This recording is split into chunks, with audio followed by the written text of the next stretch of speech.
बिहार के नेता तेजस्वी यादव ने कहा कि हम संसद से पारित एक कानून को कूड़ेदान में फेंक देंगे, कि यह संविधान को कूड़ेदान में फेंकने की 50 साल पुरानी मानसिकता से बाहर नहीं आ पा रहे हैं। सियासत के तराजू पर तौलकर संविधान का सम्मान कितना करना है और कितना कूड़ेदान में फेंकना है, वो तय किया था। 50 साल बाद उसी पटना के उसी गांधी मैदान पे वो सियासत की। तो मैं पूछना चाहता हूं इंडी गठबंधन से कि आप बिहार में क्या सऊदी अरब, इंडोनेशिया, टर्की और आईएसआईएस से ज्यादा बड़ा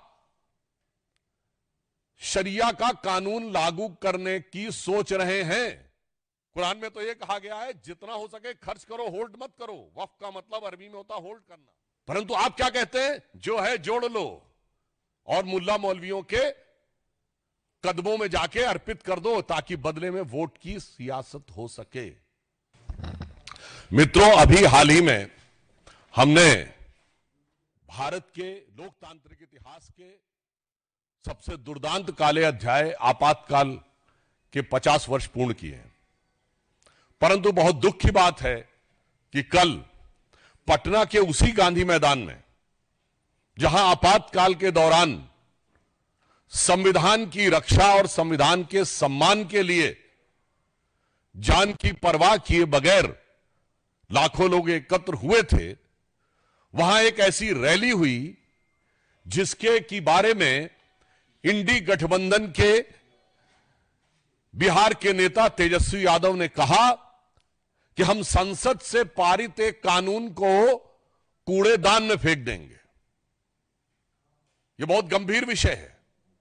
उन्होंने वक्फ बोर्ड के कानून के लिए कहा कि हम इसको कूड़ेदान में फेंक देंगे, जबकि वह भारत की संसद के दोनों सदनों से पारित है, कोर्ट में विचाराधीन है। एक नहीं आधा दर्जन हाई कोर्ट के जजमेंट बहुत स्पष्ट रूप से, इलाहाबाद हाई कोर्ट और कलकत्ता हाई कोर्ट के जजमेंट उनके पक्ष में है। इसका अर्थ यह हुआ कि न संसद का सम्मान न न्यायपालिका का सम्मान, वोट बैंक की चाहत में जो कुछ बोला गया है तेजस्वी यादव और इंडी गठबंधन के अन्य नेताओं के द्वारा, उससे साफ है कि यह संविधान को कूड़ेदान में फेंकने की 50 साल पुरानी मानसिकता से बाहर नहीं आ पा रहे हैं। 50 साल पहले भी सियासत के तराजू पर तौलकर संविधान का सम्मान कितना करना है और कितना कूड़ेदान में फेंकना है, वो तय किया था। 50 साल बाद उसी पटना के उसी गांधी मैदान पे वो सियासत की बिसात बिछाई जा रही है कि एक बार फिर संवैधानिक व्यवस्थाओं को तार तार कर कर उसे कूड़ेदान में फेंक देना है। परंतु भारतीय जनता पार्टी और एनडीए गठबंधन इस बात के लिए कृत संकल्पित है कि हम बाबा साहब अंबेडकर के संविधान को, उसके किसी भी प्रावधान को कोई कूड़ेदान में फेंकना चाहेगा तो हम उसे नहीं होने देंगे।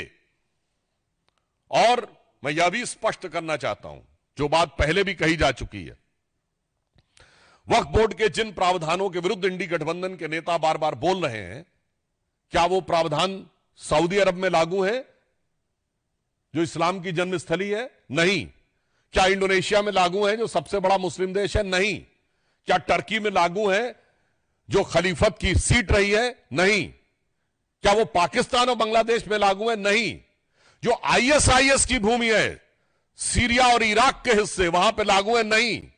तो मैं पूछना चाहता हूं इंडी गठबंधन से कि आप बिहार में क्या सऊदी अरब, इंडोनेशिया, टर्की और आईएसआईएस से ज्यादा बड़ा शरिया का कानून लागू करने की सोच रहे हैं? हमें इस बात का सीधा और साफ जवाब चाहिए। जहां तक धार्मिक पक्ष की बात है, तो समाजवाद का चोला ओढ़े हुए ये जो राजद समाजवादी पार्टी यानी सपा जैसे दल हैं, मैं पूछना चाहता हूं, समाजवाद तो कहता है ना कि इक्वल डिस्ट्रीब्यूशन ऑफ वेल्थ होना चाहिए, गरीब को अधिक से अधिक हिस्सा मिलना चाहिए। और आप क्या कह रहे हैं कि यह 39 लाख एकड़ जमीन पे चंद सरमाएदारों का कब्जा होना चाहिए, चंद मुल्ला मौलवियों का कब्जा होना चाहिए। यह एक सोची समझी व्यवस्थित मानसिकता है जो समाजवाद के विचार के बिल्कुल विरुद्ध है। और इसके अतिरिक्त सिर्फ इतना ही नहीं है, इनका विचार संविधान को किस सीमा तक तार तार करने का है। ये लोग गरीब और मजलूम मुस्लिम के हक के साथ नहीं खड़े हैं जिसके साथ समाजवाद को खड़ा होना चाहिए।